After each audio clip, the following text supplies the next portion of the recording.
నమస్తే. శ్రీ గురుభ్యో నమః. శ్రీమాత్రే నమః. ధర్మం, రాజకీయం ఒకటేనా? ఈ మధ్యకాలంలో మనం చూసాం, ఎక్కడ చూసినా ఎవరికి తోచినట్టు వాళ్ళు మాట్లాడుతూ ఉంటే కొన్ని అనుకోని విషయాలు ముందుకు వస్తుంటాయి. అది కావాలైనా ఏదో అనుకోకుండా జరిగిందా అని. కానీ చూస్తే మాత్రం మన ధర్మం ఏంటి? ఈ ధర్మం హిందూ ధర్మంలో పుట్టాననుకోండి, ఈ ధర్మంలో నీకు ఒకే దేవుడు ఉంటాడు అంతే తప్ప ధర్మము తప్పి కేవలం రాజకీయ లబ్ధి కోసమో ఇంకే దానికోసం ధర్మ విరుద్ధంగా మాట్లాడేటువంటిది అది నేటి కాలంలో ఫ్యాషన్. మనం పుట్టింది హిందూ ధర్మంలో అని అనుకుంటే, హిందూ ధర్మంలో నీకు ముక్కోటి దేవతలున్నా నీకు ఆరాధ్య దేవత ఉంటాడు, నీకు ఒక స్థిరమైన నమ్మకం ఉంటుంది. అవతారాలలో అవతారానికి ఒక గొప్ప లక్షణం ఉంటుంది.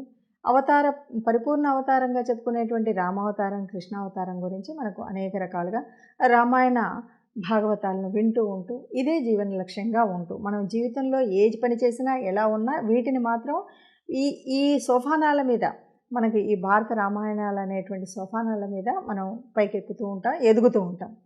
కానీ కేవలం రాజకీయ లబ్ధి కోసం పుట్టినటువంటి మతాన్ని మర్చిపోయి, ధర్మాన్ని మర్చిపోయి, నిన్న మొన్న కట్టుకొని ప్రపంచమంతా కూడా అయోధ్యలో కట్టినటువంటి రామ మందిరం అద్వితీయమని, అద్భుతమని, ఇది ఇప్పుడు కాలంలో చేయగలిగినటువంటిది, చూడగలిగేటువంటి మా అదృష్టమని అంటూ ఉన్నటువంటి కాలంలో ప్రతి కార్యం కూడా ఒక గొప్పనైన లక్ష్యంతో, గొప్పనైనటువంటి భక్తిభావంతో చేసినటువంటి కార్యక్రమం.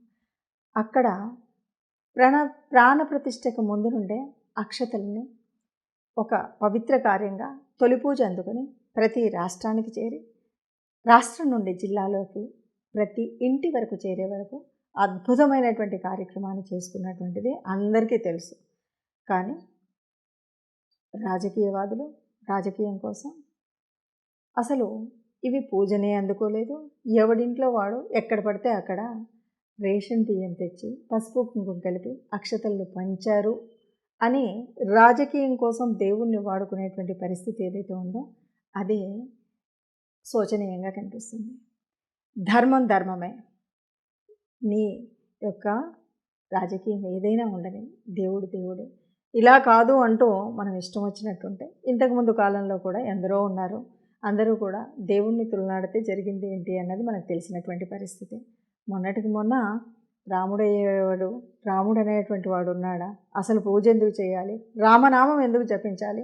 రామనామం జపిస్తే ఉద్యోగం వస్తుందా? ఉద్యోగం కడుపు నిండుతుందా? కాలు నిండుతుందా? అలా చేయకండి, అలా చేసేటువంటి పిల్లలకు కూడా చెప్పండి అని మాట్లాడినటువంటి వాళ్ళందరూ కూడా ఈరోజు పదవి పోయి మళ్ళీ పదవి కోసం పాకులాడే పరిస్థితుల్లో ఉన్నటువంటి వాళ్ళు ఉన్నారు. అంతకుముందు చూసాం, 7 కొండలు కాదు 2 కొండలే అంటే మరి ఆ కొండల్లో కలిసినటువంటి వాళ్ళని కూడా. కాబట్టి ధర్మం అనేటువంటిది ధర్మానికే కట్టుబడి ఉండాలి. మనం ఏ ధర్మంలో పుట్టామో ఆ ధర్మాన్ని కాపాడుకోవడం కోసం ధర్మ విరుద్ధంగా మాట్లాడకుండా ధర్మబద్ధంగా ఉండడం అనేటువంటిది జీవన లక్ష్యం.